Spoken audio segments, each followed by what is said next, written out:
Congratulations, YouTube. You did it. You wore me down and you sucked me back in. I have too many subscribers here just to walk away entirely, especially with no alternative that truly stacks up and so many copycat channels uploading my shows for me anyway. But we can't forget that THC's account here is on thin ice. And so the YouTube version of the show has to be prefaced with this little PSA, only to say that episodes that contain the kinds of themes that have been regularly banned on YouTube will not appear here. And even with that precaution, there's already enough in the archive to get us removed, so remember that the higher side chats could be banned or put in timeout again at any time. And I won't be able to tell you guys about it.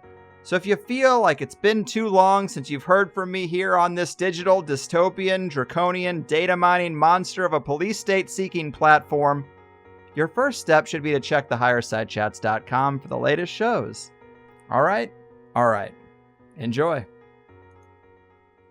Brace yourself, because you're about to dive into another free first-hour episode of the Higher Side Chats, and we just want to let you know that whether you're looking for a companion through your paranoid insomnia, entertaining yourself through one of life's mundane activities, or trying to ward off the internal screams of all those sad, smothered souls around the office, THC is here. And you should know that every episode of the Higher Side Chats has an entire second hour for Plus members. Sign up at thehighersidechats+.com and you'll get years of Plus show archives, lifetime forum access, a special invite to Greg Carlwood's monthly joint sessions, MP3s of THC music, bonus episodes, tour videos, and 10% off t-shirts, grinders, and whatever else ends up in the Higher Side store. It's $8 a month that you won't miss, so become a Plus member and treat yourself in these troubled times. Always action-packed and commercial-free, which means you'll unfortunately never hear my voice again.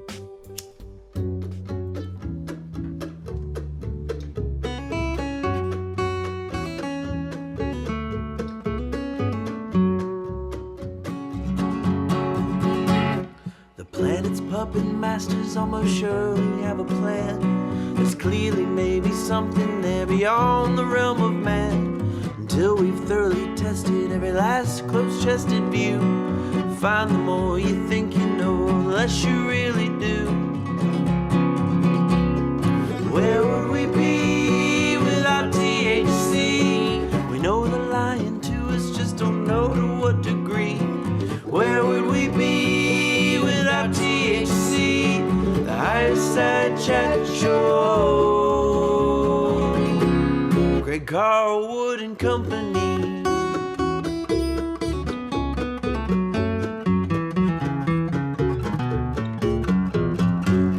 Alright, dear people, if you haven't had one yourself, you should be aware by now that humanity has a long history of encounters with paranormal entities, and a tale that might be as old as time itself.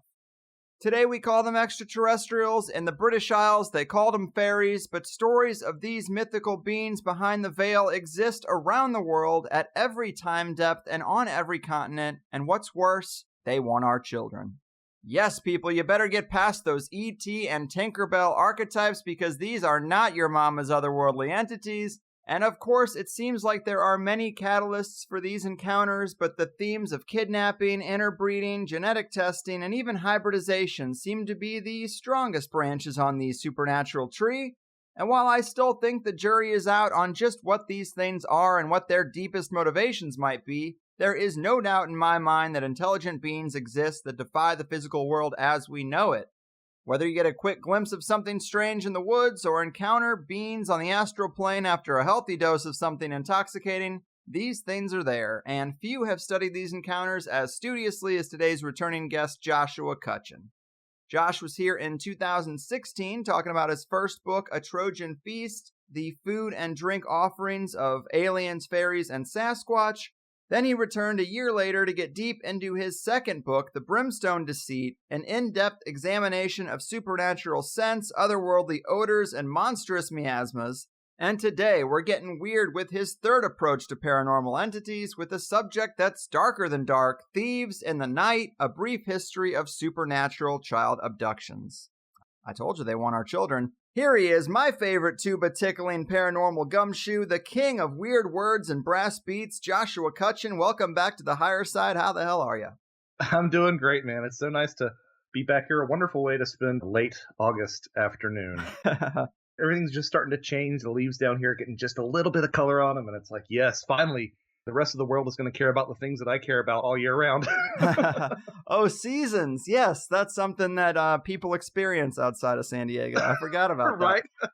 Those were the days. But, dude, I really love this book. Anyone who has heard your interviews knows that the first 10 minutes is usually just an avalanche of compliments and praise about how well written and well sourced your books seem to be. And I'm in full agreement. When it comes to books in the paranormal or supernatural, or more specifically, fairy or cryptozoology space, obviously you can find a whole lot of cheesy, poorly written, slapped together money grabs. But all three of your books now make that section of my strange library seem so much more academic, and I salute you for it. Well, I really appreciate it. Part of my philosophy is always that even if some of the information in my books goes bad, you can find out exactly where I found out about it. So it's it's less a collection of my thoughts and just trying to collate everybody else's thoughts. And I think that it's important to have some degree of academic standards when you're talking about this stuff so that you can point to where these things come from. Right. Sourcing is such a great way to offload responsibility. It's like it really is. As a host of a show like this, when I have to tell people about it who aren't familiar, I'm like, look, I just ask the questions. If you want to check it out, that's great. I'm just the question asker. Don't hold me accountable for what gets said. Same kind of thing. But to quote Thieves in the Night, you start out by saying, this book marks the first interdisciplinary attempt to compare paranormal child abduction from antiquity through the modern era. And maybe we should start by elaborating on that theme. What can you tell us about the process and the approach to this one compared to the others? A lot of my work is really trying to look at the similarities between a lot of this older folklore and what we would call the modern contact experience. Because I believe that at least in the contact experience, less so nowadays with lights in the sky, which I think have a multitude of sources, but the actual contact experience between humans and otherworldly entities, I think, has been describing the same continuum of interaction since antiquity. But at the same time, there were a couple of different things that, looking for analogs and really trying to make that comparison between older folklore and sort of the modern, for lack of a better term, alien abduction experience, because that's most of what people tend to have in this context nowadays. There are a couple things that didn't quite seem to jive. So I wanted to put my money where my mouth was and see if I could unpack the similarities between specifically this older sort of fairy folklore / spirit folklore around the world and the modern alien hybrid program. Some people have taken some stabs at it in the past and have done a really good job setting up some stuff, but there's actually, as I found unpacking all this, there's a greater depth there to exactly how deep and resonant a lot of these parallels are. Before anybody, jumps on me about saying that all aliens are fairies or all fairies are aliens, I don't think either of those is an applicable label. We might be looking sort of at something that's more akin to, a Gordon White ecosystem of spirit model, or we might be looking at something, entirely alien in that original sense of the word, something that we can't even wrap our heads around. But what I am relatively certain of is that a lot of these contact experiences between us and the other world have really remained consistent for millennia. Right. I'm with you. I do think it's that blind men holding the elephant kind of thing. You get the fairy lore and you're like, oh, that's what this is. You get the ET stuff and you're like, oh no, this is the box it goes in. But they're probably both just cultural layers that are just pieces of the puzzle, or something that, like you say, is just kind of beyond our real understanding. And these are the best ways that we've been able to express it at different periods of time. No, yeah, it really seems to me like a lot of this really does, recontextualize itself within the framework of culture. I mean, again, I'm setting aside the fact that I personally think that the actual phenomena of unidentified flying objects represents a constellation of things, from misunderstood natural phenomena to misidentification to government black budget projects to also, in some cases, spirit phenomena or psi phenomena, also in a handful of cases, possible extraterrestrial intervention. But it's interesting to me that a lot of the way that these interactions have always presented themselves in terms of the one-on-one human to entity interpretation has always been really defined by the culture and the times that interaction takes place. Mm-hmm. And what about the topic itself of child abduction by paranormal entities? Let's dive into that, because you refer to the book as a brief history of that topic. where does that trend start? What are some of the earliest points in that history? Well, it could be argued relatively easy that Australian Aboriginal lore was probably one of the earliest places where it did start, given that it's the oldest, civilization on Earth. They have a tradition of these beings called the Pimera Quetete. It's probably a horrible pronunciation, but that's my best. That in certain contexts, not only children, but also sometimes unborn children. But, being sort of mired in the West, if you just look at the West, you'll find a lot of antecedents, particularly in the form of Lilith, who is an entity that, surprisingly enough, a lot of subsequent child abduction folklore can trace its roots back to Lilith, possibly a derivation of a Sumerian goddess Lamashtu, bird-footed and lion-headed, who was fond of stealing children and would take them and kill them through nursing. This goes back all the way to about 800 BC. And you'll find that motif of this Lamashtu deity somehow, in some form or fashion, was appropriated by this Judaic writers and was sometime around, I believe, the 9th century, presented as Adam's first wife before Eve, also made of the dirt, who in some form or fashion debased herself. So certain traditions hold that she refused to straddle Adam during intercourse. She wanted to straddle Adam during intercourse rather than laying underneath him. And this was a great sin for which she was banished. And from then on, she produced this progeny of demons, which also sort of shared that child abduction proclivity. It's interesting. I find it really interesting that in some Icelandic traditions, Lilith was actually the one to spawn the fairies. And that's why the fairies always had a real affinity for taking children as well. But a lot of it starts with Lilith. Moloch is another Canaanite deity who has some other attributes of child abduction, but it seems like a lot of this really stems back to Lilith, at least in the West. Moloch is not as popular in the popular consciousness. In the underground, it's a little bit different, certainly. Yeah. But yeah, so those are really the two progenitors of this sort of motif as we know it in Western culture. Right on. Yeah, you're going deep. And to talk about the synergy between fairies and aliens, one of the things I like most about your work, it is talked about a little more these days, but you're pretty consistent with that theme. And I absolutely think both themes do have the same shape to them. To read from the book and give people an example of what I'm talking about, you write in one account, 2 boys on a hill were enjoying a summer day when a sensation of peace settled over them. Hearing a strange voice, the boys sat up and saw a pair of odd men in shimmering clothes conversing in a strange language and accompanied by a bright light. They neared, switching to English, to tell the boys they came from far away and knew the future. They urged the lads to sleep. After awaking and walking home, the boys realized they had been missing for 24 hours.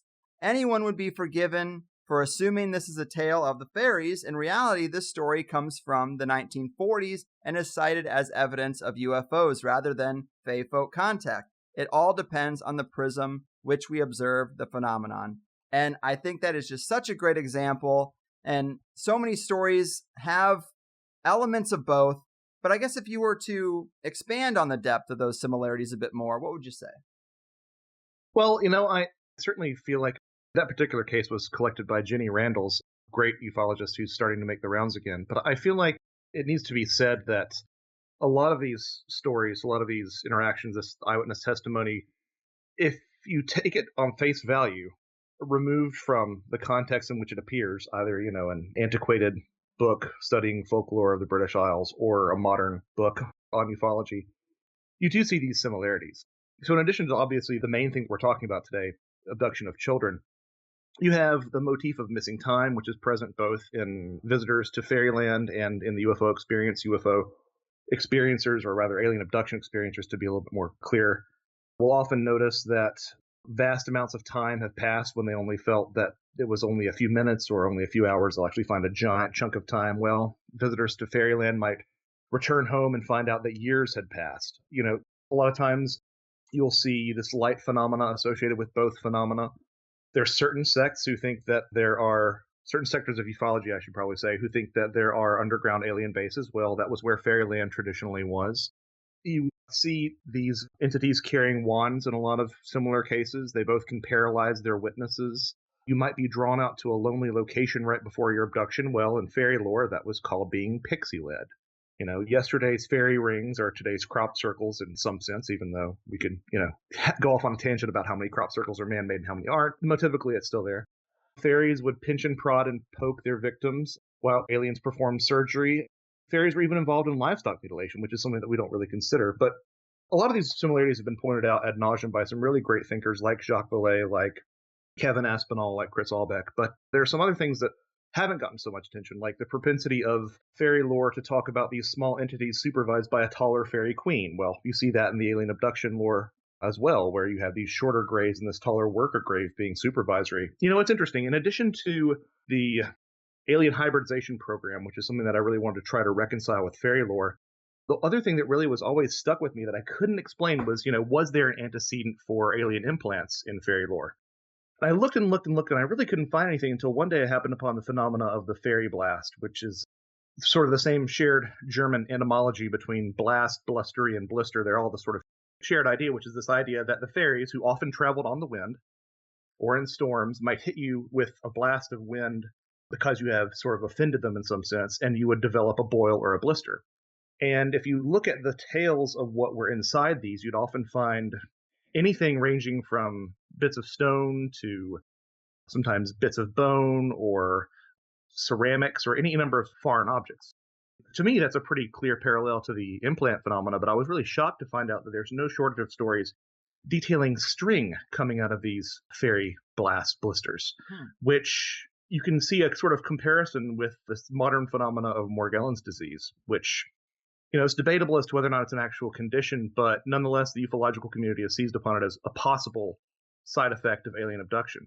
That seems to be an exact description of the same phenomena, this sort of pustule with some string poking out of it. So the similarities really run deep. I would tiptoe around this earlier in my earlier books, but I'm of the idea now that pretty much anything that you find in alien abduction lore will be mirrored in fairy abduction lore and vice versa. I really do think that it looks and smells too much like a duck. If it walks like a duck and quacks like a duck, it's probably a duck. So I think that they're describing the same thing. Again, I don't think either of them have it right.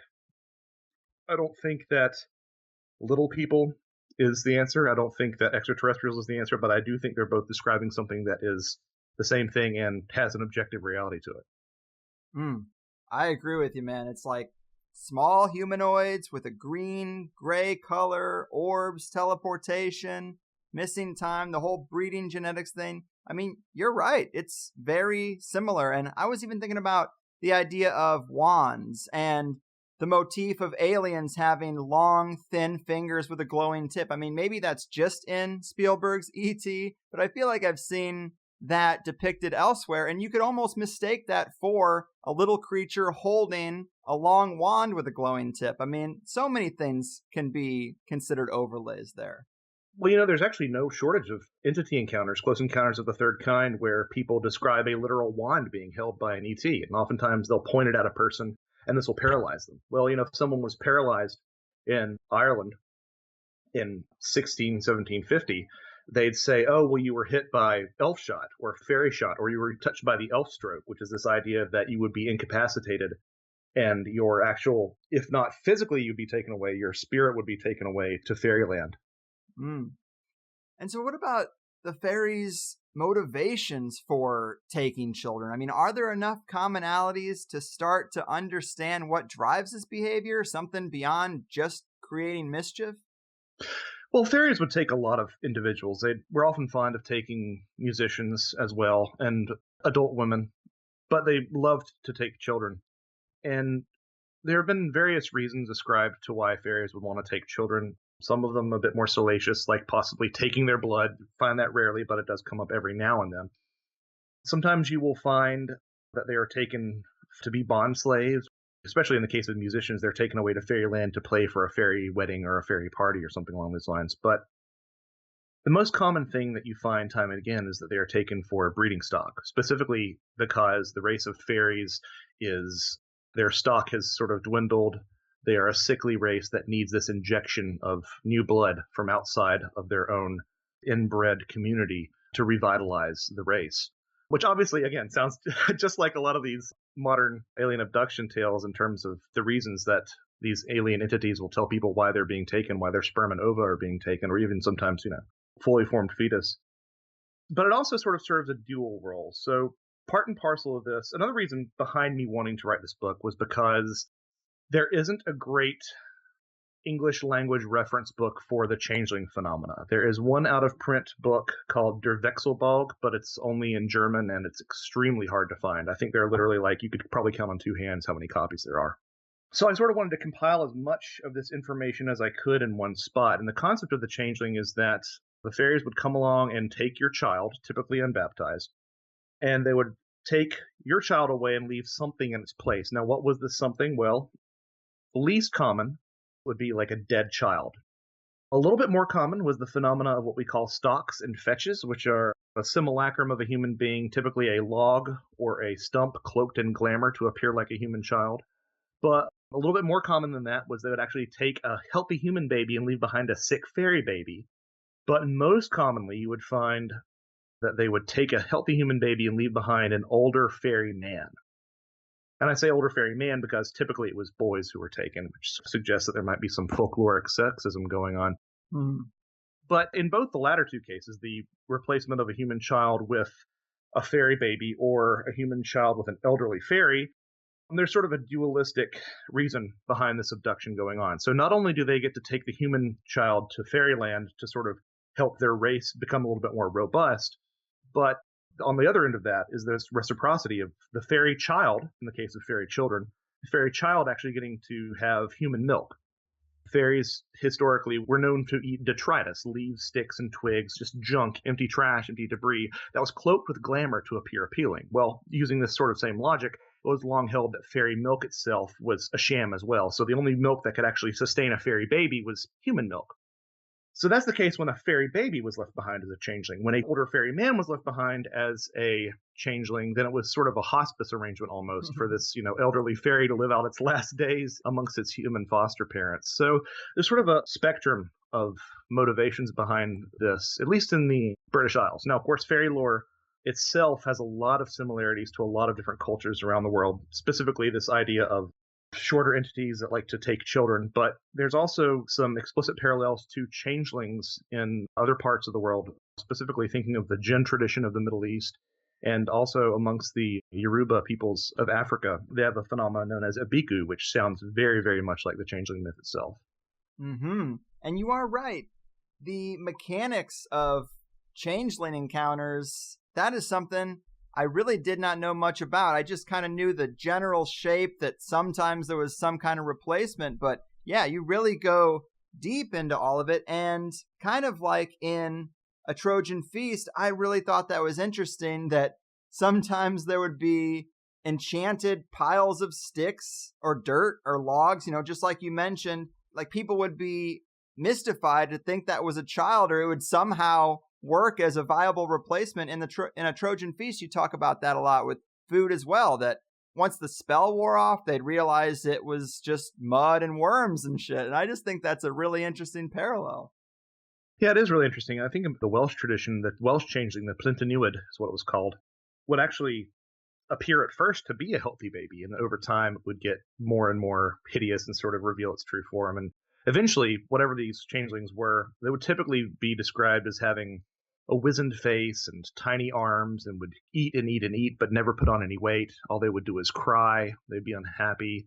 Sometimes they would have large heads and large eyes and sparse hair. Sometimes they would have fangs or beards, just something that infants definitely shouldn't have. And of course, to be clear, I think that a healthy amount of realism and skepticism sort of rears its head at this juncture, because just as I feel like the unexplained aerial phenomena has a multitude of answers, I think that changeling phenomena itself has a multitude of answers as well. And I think that there might be some genuine supernatural phenomena at play, but it's obvious that a giant portion of these are tragically enough describing children who had disabilities. I think that's pretty unambiguous if you look at sort of the historical accounts of a lot of these children too.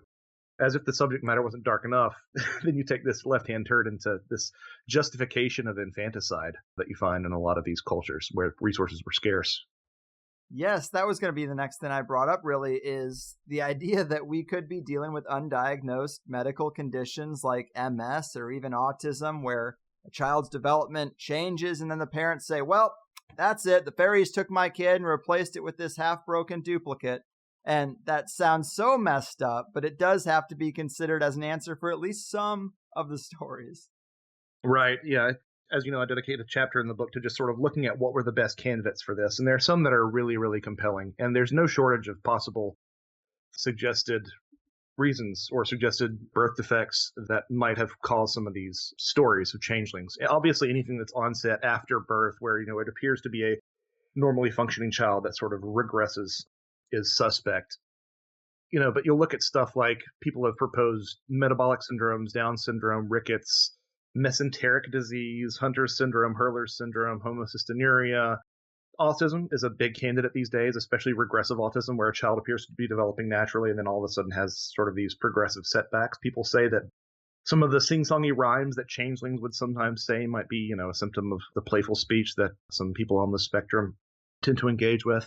Their misreading of social cues, both changelings and some people on the autistic spectrum have some difficulty with that as well. So I think that's compelling.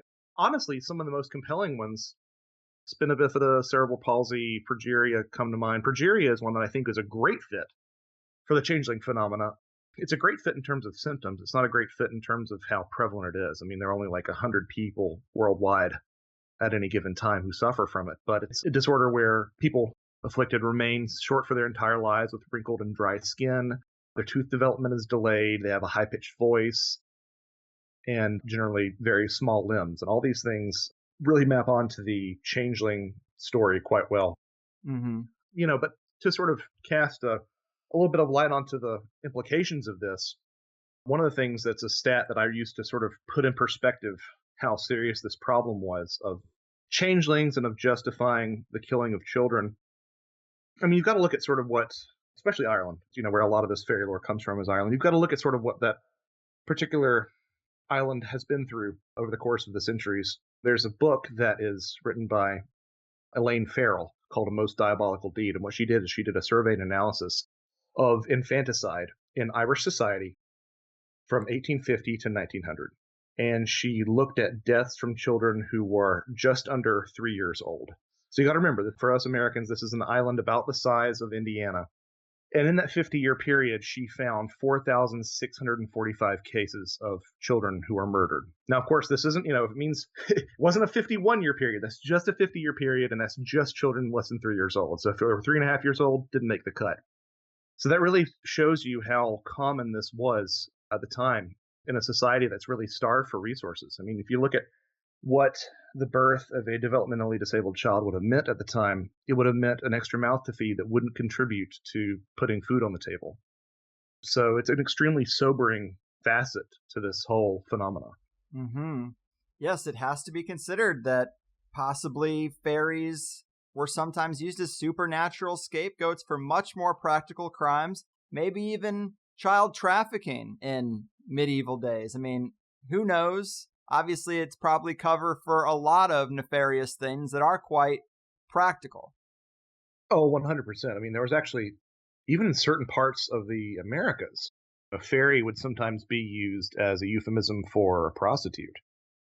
A lot of what we would call deviant behavior, including sexual assault, molestation, infidelity, incest, abuse, these were all sort of put off on the fairies, interfering somehow with the life of someone. So, oftentimes, again, changelings were not just children. Sometimes grown women would be taken as changelings. In that case, you had every right to beat your wife because she was a changeling. Of course, you'll notice that there's not an adult male component to changelings. That doesn't happen very often. It's either children or, adult females. So I think that says something about the lore as well, the fact that this could be utilized as a weapon by those in power to keep other people under their thumb.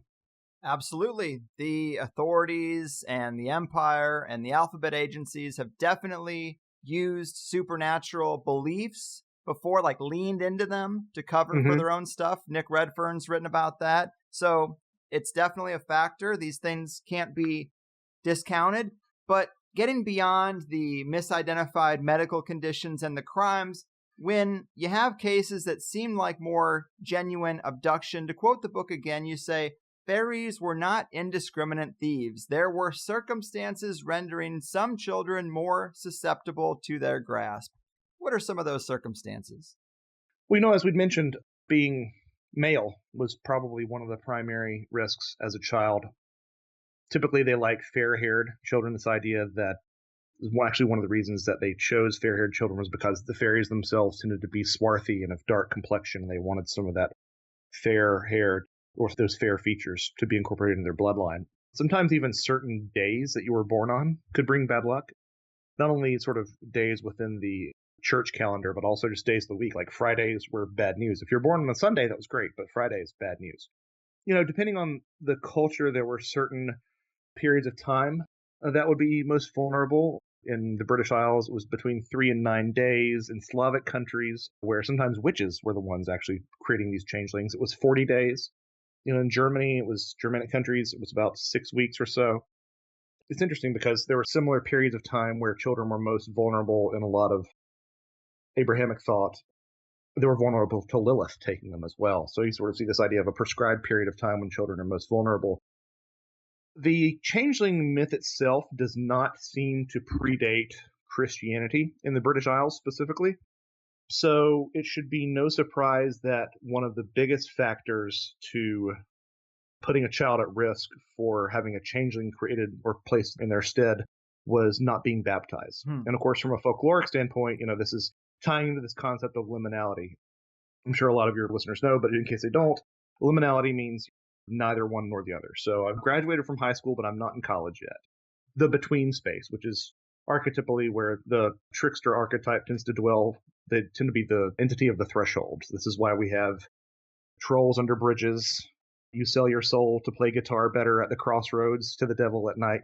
It's this idea of this in-between space. And in that sense, the time between birth and baptism in a Christian society is a liminal period. You're born into the world, but not born into the church. So generally, from a folkloric perspective, that's considered the reason behind that. And there's no shortage of tales of children who were actually supposedly taken specifically because they were not baptized. There's one story from Patrick Kennedy's Legendary Fictions of the Irish Celts who talks about a woman from Grange who had a child born while the father was at sea, and she wanted to postpone the christening because she wanted the father to be there. But time and time again, she had to postpone it because he never returned. And of course, all of her neighbors were sort of watching her askance because they were really concerned about what this meant in terms of her child becoming a changeling and being taken by the Dean She, the fairies. And after 18 months, according to the story, there was this great rushing sound in the house as if a number of birds were coming down the chimney, and it sounded as if they flew out again. And from then on, the child was very sick and irritable. And of course, the neighbors suspected that it had been taken by the fairies. Man.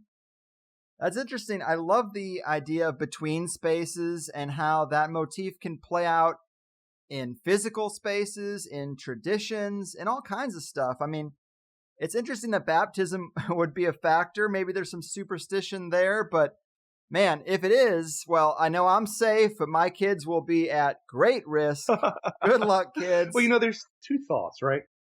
The first one that I have to sort of warn myself against is this, what I like to call liminal pareidolia, because I think that if you start looking for liminal spaces, you'll see them everywhere. And sometimes I don't think that's quite the best way to describe some of these different states, some of these different places and whatnot. I mean, you could start seeing traffic islands as a liminal space, which is, it's kind of true, but it's not, you aren't supposed to expect unexplained phenomena to manifest on traffic islands. But the other thing that I would say is that if you look at ritual, a sacrifice that means nothing to you means nothing to the other world.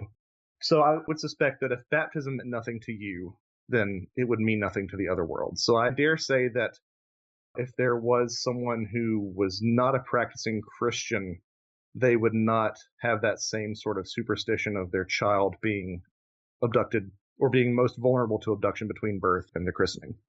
Fair enough. And I think that speaks to the consciousness aspect, that you just can't fool this stuff. Like, if it means something to you, it means something to you. And that's an internal, deep type of thing. And for whatever reason, it has a real effect. And I also wanted to ask you about the types of hoops that people would go through to get their kids back in the cases where they actually did. You say that mounting a physical rescue was next to impossible. And you say that there is a compelling argument to be made that all child retrieval involved ceremony, ritual, or magic. And that's my wheelhouse, man. I love that stuff.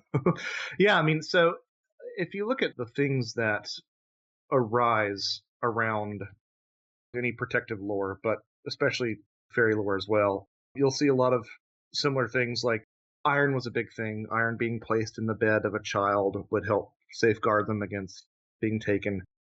Sharp implements were the same thing. And of course, you see expressions of the Christian cross and the pagan salt. These were all things. But if none of these things worked and you were stuck with a changeling, there were a lot of different things that you could do. All of them really fall under the blanket of abuse, because the idea was that, well, if this is one of the fairy people, then I'm going to abuse it until the other fairies see one of their own being abused and will rush in to rescue it. And generally in these cases, I always find it really interesting whenever there is a restoration of the original child. It's never really witnessed. It's not like the fairies come in and actually make an exchange. It's like people turn their backs and all of a sudden this child that was a changeling is now the original child, which I think speaks to a consciousness aspect of, if there's something objectively super normal going on, it is happening within the child rather than being an actual physical exchange. But setting that aside, children would be abandoned, they would be beaten, they would be sometimes literally cooked. Sometimes you would have hot tongs. They would pinch the child's toe with these red hot tongs, or you'd brand them. You'd splash urine in the face of children sometimes. It seems like one of the least offensive of these methods was to employ some degree of magical practice. You have these people in all cultures who are sort of known as fairy doctors, cunning men, cunning women, who actually would have all the answers, the solutions to retrieve your child. You actually see this in certain African cultures as well. And these fairy men, these fairy women, would actually prescribe certain methods that would be foolproof ways of getting your child back, and these must all be, followed to the T. For example, in Wales, it was advised to find a black hen and cook it, feathers and all, above a burning piece of peat, and after all the feathers fell off, your exchanged child would be restored. In Cornwall, there are a series of standing stones that are sort of circular, and if you passed your changeling child through these stones called the Menantol, which is probably a horrible pronunciation, so forgive me, my Cornish friends, you would actually have the pixies who had taken your child. As soon as the child passed through the stone, these benevolent pixies that dwell at this particular spot would re-exchange your child. Sometimes in certain cultures, you would draw a circle around yourself and your family, and you'd say, anything inside this ring that is mine, may the Lord protect, but outside, your power may prevail. And you'd actually sweep everything inside the circle out the door, and supposedly your child would be restored. There was one particular Celtic ritual that was a supplication to the Sidhe, where you'd actually put your child on the rubbish heap, the manure heap outside the home, and you would basically have this form of litany where you go through and actually call out for the fairies to restore your child. Similarly, being sort of magical creatures themselves, fairies were obsessed with deals and contracts and pacts. So if you actually offered something of your own, the fairies would have to, if you said, this is yours and what you have is mine, they would actually, for example, take your hat and give you back the child as well. So there was no one real prescription for resolving this, but it seemed that the magical component definitely reared its head from time to time. Yes, I think that's a really interesting aspect to the whole thing.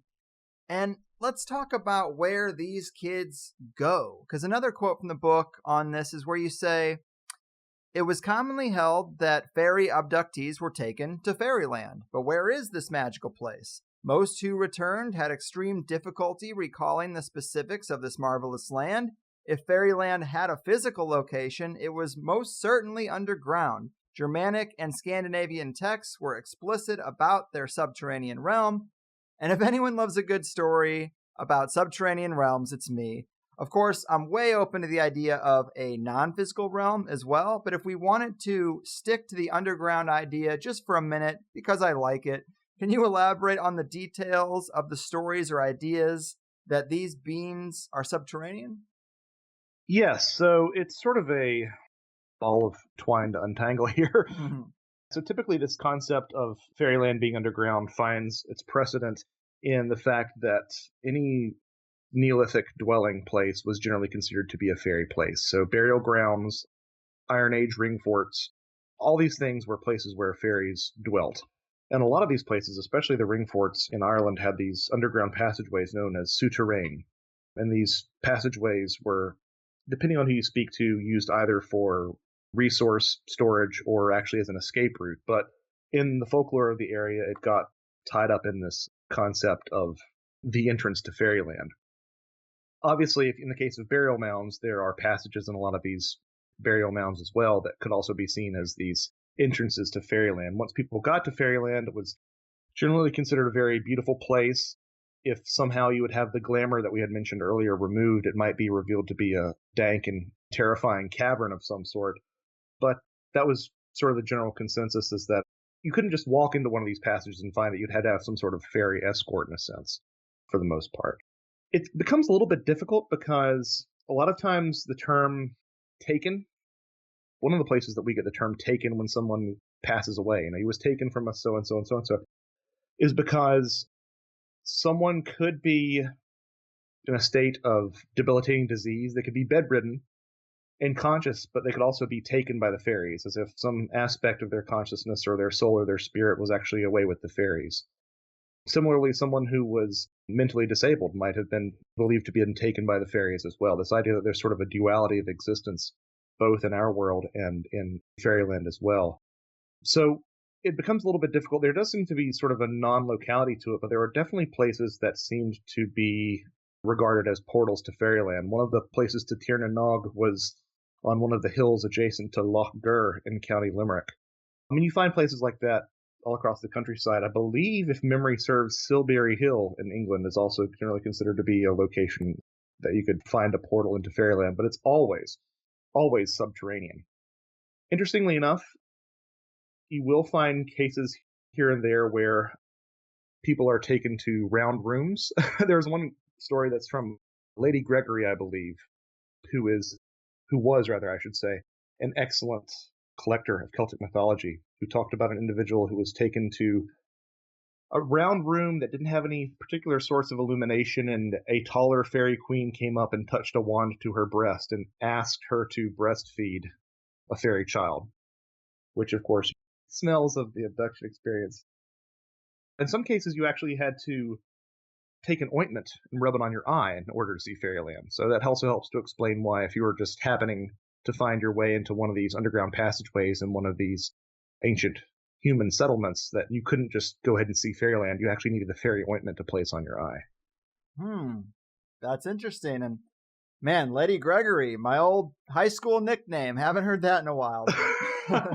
No, but when it comes to underground stuff, I'm always intrigued by subterranean realms, Hollow Earth. And I had Mike Mott here once a long time ago, and he made the point that this rich lore is always so associated with the culture of the British Isles. And if you were some paranormal entity conducting some type of genetic experimentation or hybrid program, islands create a pretty natural control for keeping those people pinned in. And I thought that was just a provocative idea as well. And that is an interesting take. I'm familiar with Mike and his work. I think that in the motif of descending and having to put some sort of ointment on your eyes, obviously that ties into, I personally think, the idea of altered states and the psychedelic experience. But also, I'm going to say this, and people are going to think that I'm reducing it to psychology, but I'm not.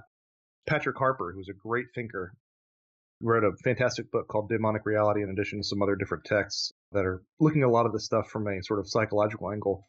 Talks about the fact that, there's always, in a lot of these cases, a motif of the subterranean, sort of like the shadow self. In other words, lake monsters retreat beneath the waves, the fairies live underneath Fairyland. There's always this motif of something going on below our world, and sort of this idea that it's almost a reflection of our unconscious selves, which again doesn't mean that I don't think that there isn't an objective reality to these things. I think that these things are deeply tied into our own psychology in a lot of ways, and I think sometimes they speak to us in metaphor and dream logic.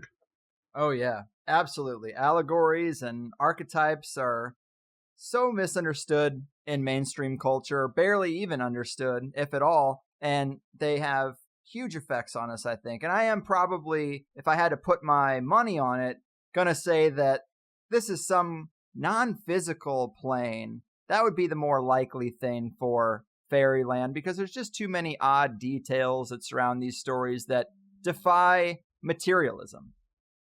But, at the same time, there's that really confounding thing, and actually, speaking of Patrick Harper, he does a really good job of providing a possible solution to this, but it's the confounding thing of whatever these things are, they tend to leave some sort of physical trace behind.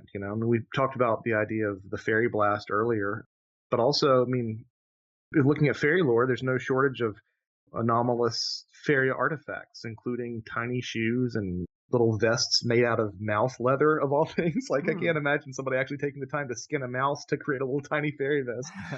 Does that mean that I think they're literally tiny little people running around? No, I don't. But I think that there's something about whatever this is that, I think psi phenomena is a really good analog, right? Is psychic phenomena physical in a materialist sense? No, it's internalized, but it can still have physical impacts on our environment. I think that there's a lesson to be taken away from that when you're looking at all these sort of things. Mm-hmm.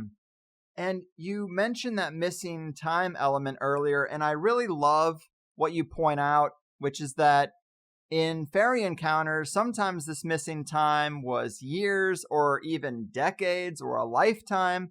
And in alien encounters, it's usually a few hours, maybe a couple days. And I love that detail about that scale of missing time being so different, because I recently had Laird Scranton here, and he was comparing different cosmologies around the world and the makeup of the spirit realm. And he got into an esoteric Buddhism description of our world and the spirit world being intertwined like a double helix, with time running as a sort of waveform through them, oscillating between being more in sync versus less in sync, time moving faster and then going slower in different cyclical eras, which, could also facilitate periods of more or less contact. But you could broadly look at this thing and say, maybe 12,000 years ago, things were so aligned that these spiritual teachers are coming down to Göbekli Tepe and having regular sessions with people.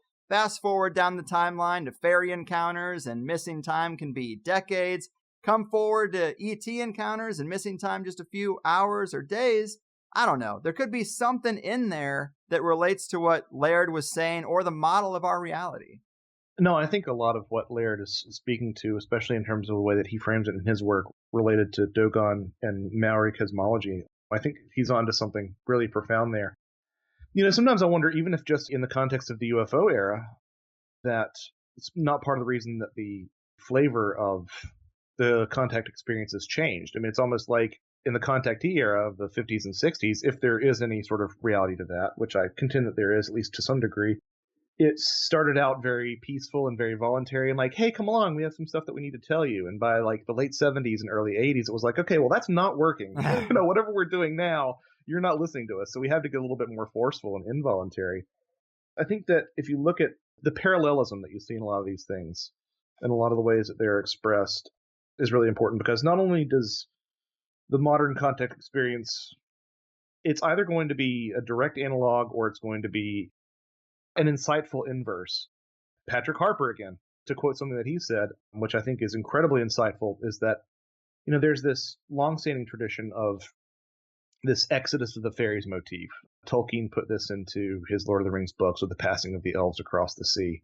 And it's literally going back to Chaucer, is one of the first references to the fairies leaving the British Isles.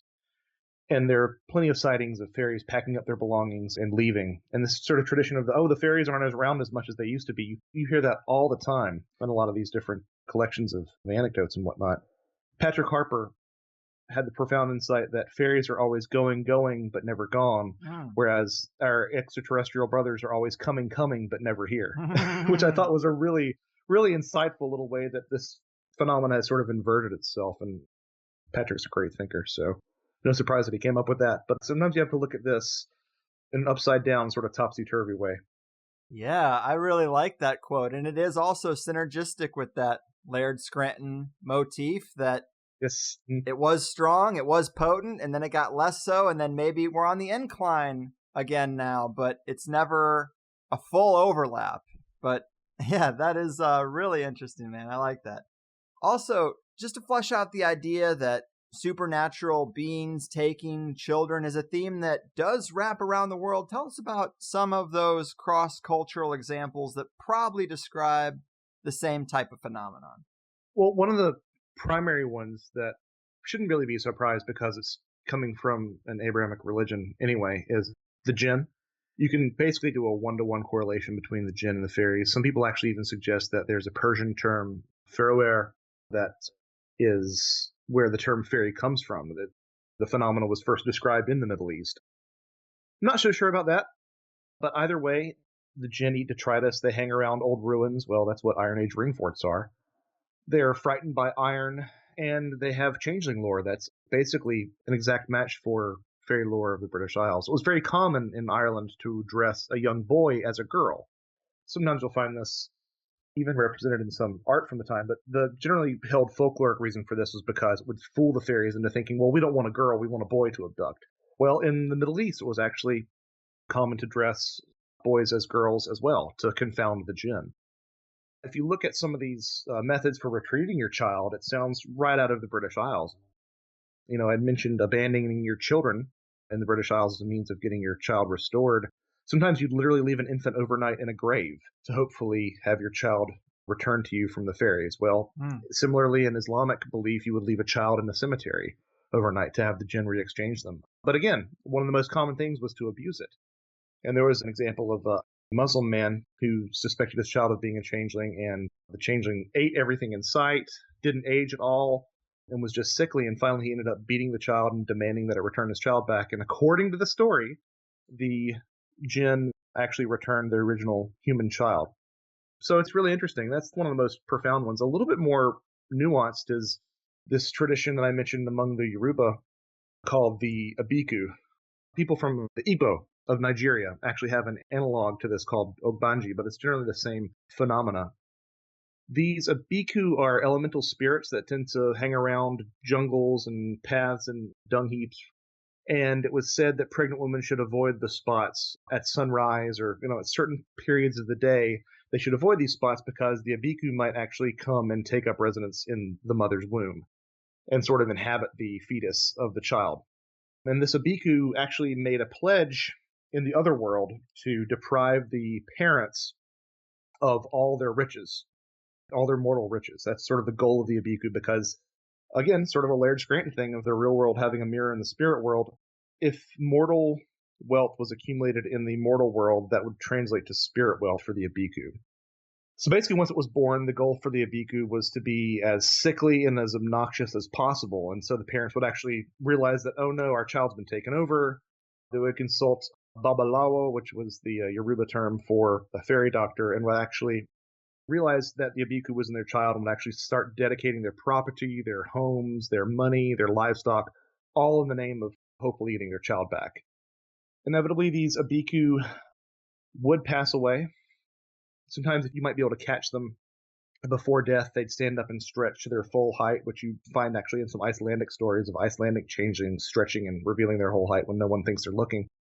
But in almost every case, these Abiku children would pass away, and then all the mortal money, the mortal goods that had been pledged to it would have manifested in the spirit world at that time, and the Abiku would go on to another set of families to do it.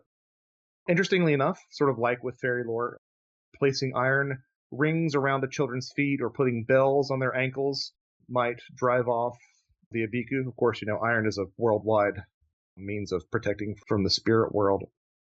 But it's interesting, too, that this is an awful thing to talk about, but it's another, this idea of child abuse being a cure for this changeling phenomena was actually sometimes advised to put incisions in the child's body and stuff in peppers and spices to make the Abiku suffer pain and leave. Oh my God. Yeah, it's dark.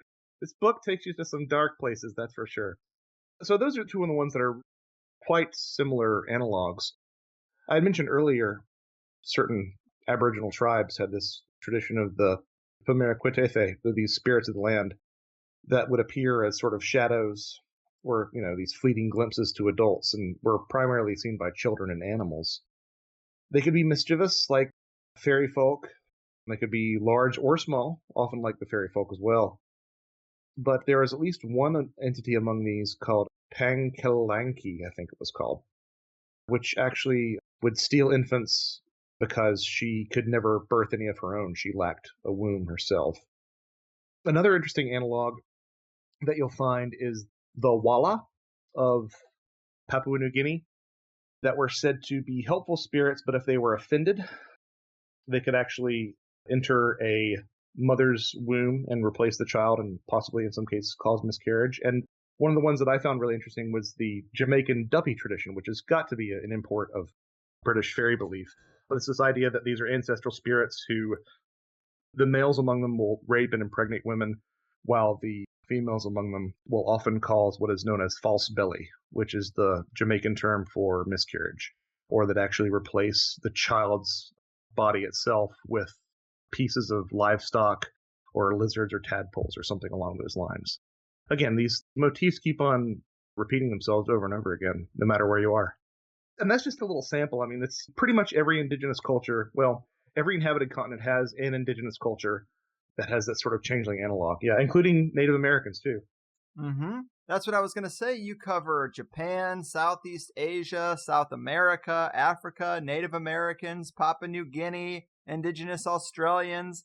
It is everywhere. And these cultures aren't trading stories at the time depths that these stories seem to be emerging. I mean, these are long-held traditions, real concerns about paranormal entities stealing children. This is something that's baked into our reality somehow. That makes it so much more interesting. Yeah, my favorite ones are when you find a Native American belief that sounds straight out of both continental and British Isles fairy belief.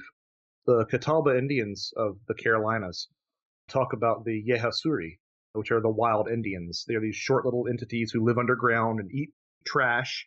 They braid horses' manes, which you'll find in a lot of especially French fairy folklore, is that if a fairy has its mane braided, that's because the fairies had come in the middle of the night. But they also love to take children as well. They would typically take children for an entire week and then eventually return them. It's interesting. There was at least one account that I found of a child who became a tribal medicine man, the problematic term, but a spiritual healer after being taken by the Yehasuri, by the wild Indians. And you'll find this motif of people coming back from the other world, people coming back from near-death experiences, people coming back from alien abduction, and people coming back from fairy abduction having either some sort of actual physical healing abilities or a desire to become spiritual healers or spiritual people in general. It's a recurring motif that you find time and again. Right. I was going to bring that up. It's really fascinating because it seems to be pretty prevalent, and it also comes in some other semi-connected realms like entheogen breakthrough experiences, near-death experience. It makes you curious what this is. Maybe it's just being confronted with something non-physical and realizing that the world is bigger than what you see with your eyes. I mean, I could see that taking anybody over the spiritual edge, but maybe it is all connected to a similar phenomenon too. Yeah, there's something about touching the other side, whatever that means, that really inspires you to feel this way. And I think that one of the things that in popular ufological discourse that doesn't come up enough is the shared similarity between the post-experience lifestyles of the shaman, of the alien abductee, of the fairy abductee, of the near-death experiencer. There's a real similarity there. I mean, sometimes even just being touched by fairies would encourage people to become priests. There was a case from Wirt Sykes's research of the lady's name was Jeanette Francis, I believe. And she was actually asleep with her child on her chest in the middle of the night and felt some sort of unseen force tugging at the child. And she's one of the few people who actually was able to wrestle her child back from the fairies. And that particular infant, when he grew up, ended up becoming a priest. One of the more famous cases was the case of Anne Jeffries, who was a young lady who fell into a trance for days and developed a fever. And when she came back, she claimed that she had been taken by the fairies and that her fairy abductors had actually tried to court her, several of them at the same time, and there was a fight among them that ensued. And one of them placed his hands over her eyes, and she heard this giant swarming as though it was a 1,000 buzzing flies, which you'll see not only in modern-day alien abductee cases, but also in some psychedelic experiences, this buzzing sound. And then when she returned, she had abilities of being a prophetess and also of physical healing. So for the rest of her life, she lived off of those abilities that she had of being able to cause miraculous things to happen. Well, that might be an example for the next book. You got taste, you got smell, And now you got to get that buzzing hearing thing going. Yeah, I wanted to zig when everybody thought it's because that's what everybody thought I'd do is they thought I'd do the sound thing. I'm like, I'm gonna zig when everybody thinks I'm gonna zag instead. So, but yeah, that's definitely on the table. I've obviously thought about it, and it's come up enough times that I think it's worth looking into further. Yeah, definitely. Yeah, solidify your place as the 5 cents guru of the paranormal experience. No, don't ask me to write a book on touch. That's gonna get a little bit lewd. Hello. Maybe this was the book on touch. Yeah, right. So, another thing I wanted to ask you before we wrap this up, because you are known for having so many sources, and we've talked about people like Charles Fort and Jacques Vallée. We know some of the big names, but who are some of your favorite, lesser known compilers of weird stories or researchers in this realm that just aren't getting the credit they deserve? That's a great question. Someone who everybody should be aware of is an academic who I don't think necessarily wants to conflate his name with his website's name, so I'll just give the website name, but it's called Dr. Beachcombing's Bizarre History Blog. Incredibly well-sourced academic. If you could get him on the show, it would be quite the coup. I've actually approached him myself about being on some different shows, and he always seems to sort of clam up. But he has not only released that, but also some fairy scholarship as well under his actual name, and it's all just absolutely top-notch stuff with a definite sort of fairy bent to it. Someone else who I think deserves a lot more love than they get is a good friend of mine, Timothy Renner, who really sort of helped me to reappreciate the sort of legend tripping / urban legend examinations of certain areas, but simply because he's such a good researcher and is a real inspiration in terms of the way that he absolutely, 100% digs in and really is able to uncover some stuff. For example, first time I heard him was on an interview on Where Did the Road Go? This is a podcast that I'm on relatively regularly. And he actually was dispelling all sorts of myths about his area and actually was able to track down public record to prove that there wasn't an insane asylum that had burned down in this particular location. So really dispelling a lot of that stuff from a really pragmatic attitude. Someone who is a great unsung researcher who I think deserves a lot more love is Eddie Bullard, who is a ufologist who compiled at the time an absolutely comprehensive collection of alien abductions that is currently out of print, but if you look for it, it's called The Measure of a Mystery. You can probably find it through your local library, interlibrary exchange.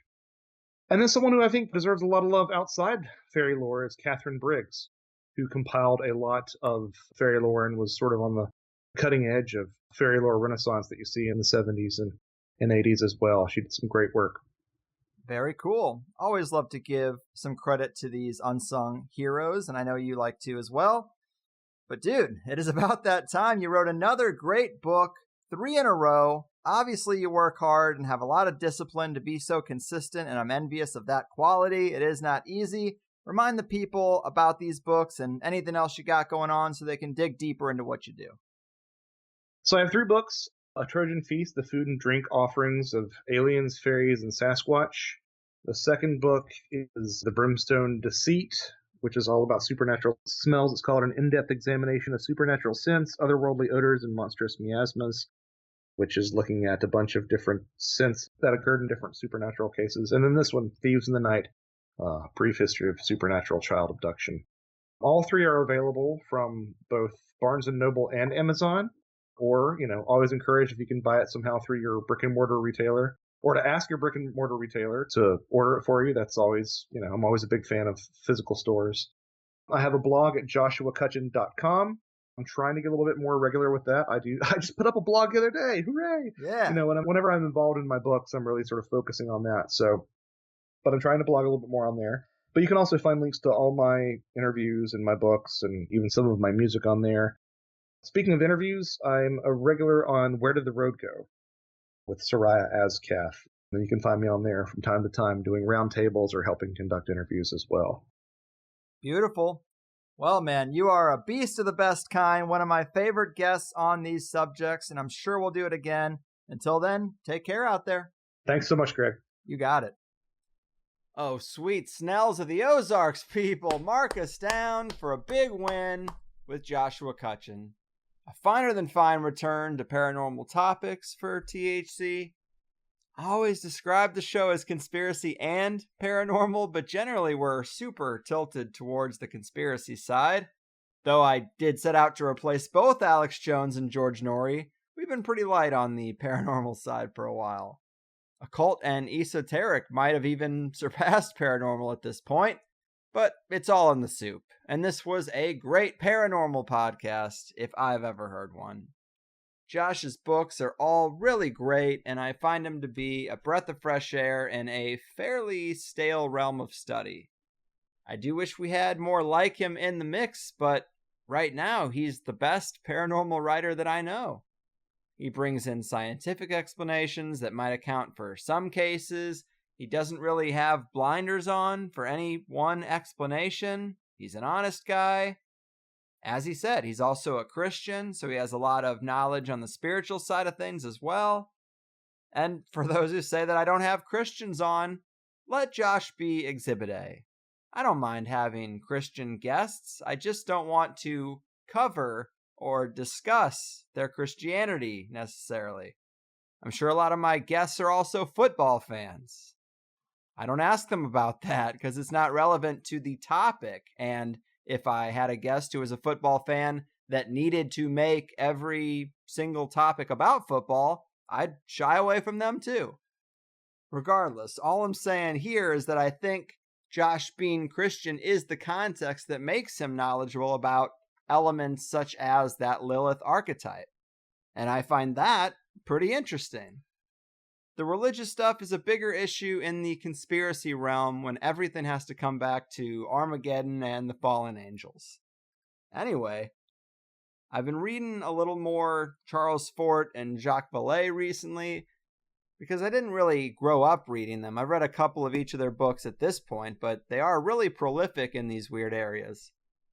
And I do get a little frustrated that I can't find those types of writers in these realms today.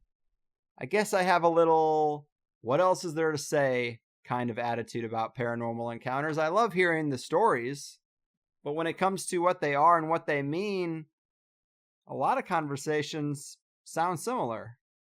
It's really hard to find unique approaches into this stuff, and Josh has done it 3 times already. Nick Redfern, of course, has done a lot of great stuff too. Mike Clellan, a couple of others.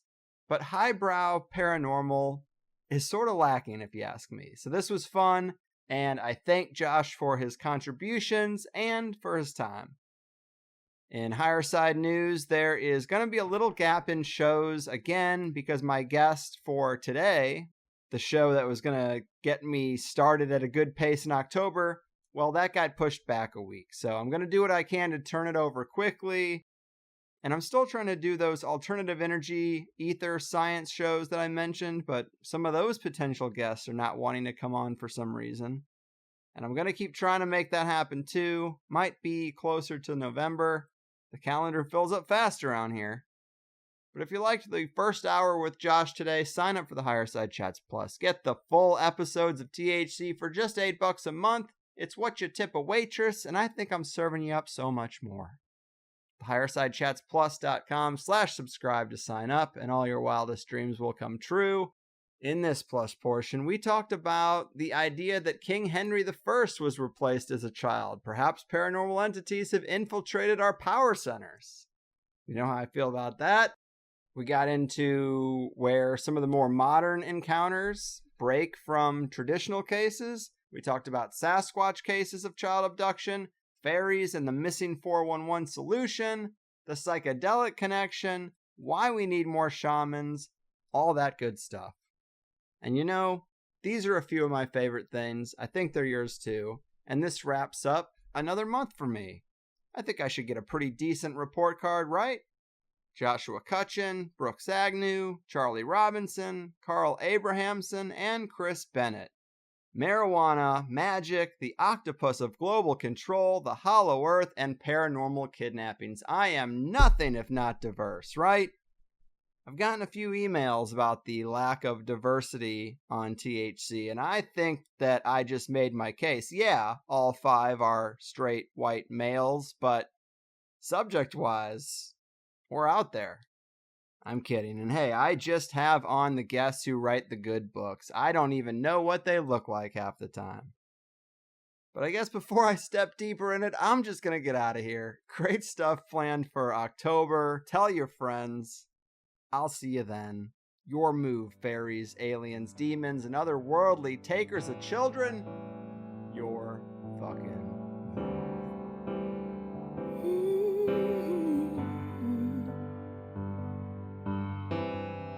Woke up this morning with light in my eyes, and then realized it was dark outside. It was a light coming down from the sky. I don't know who or why. Must be those strangers that come every night, whose saucer-shaped light put people uptight. Leave blue-green footprints that glow in the dark. I hope they get home alright.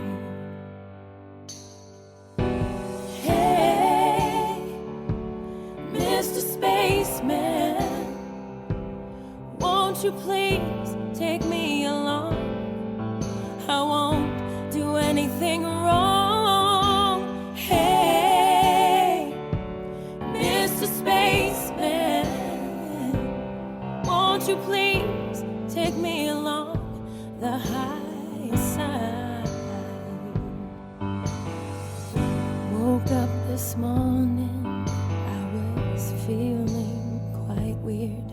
I had flies in my beer, my toothpaste was smeared. I opened my window, they'd written my name, said, so long, we'll see you again. Hey, Mr. Spaceman,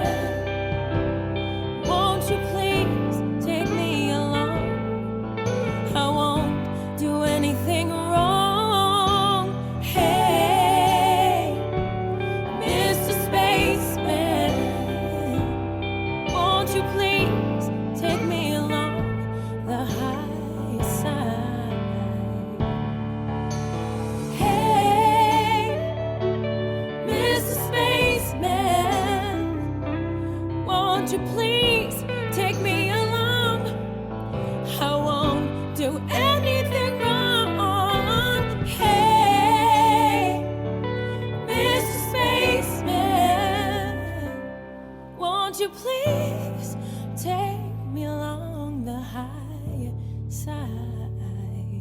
Won't you please take me along the high side?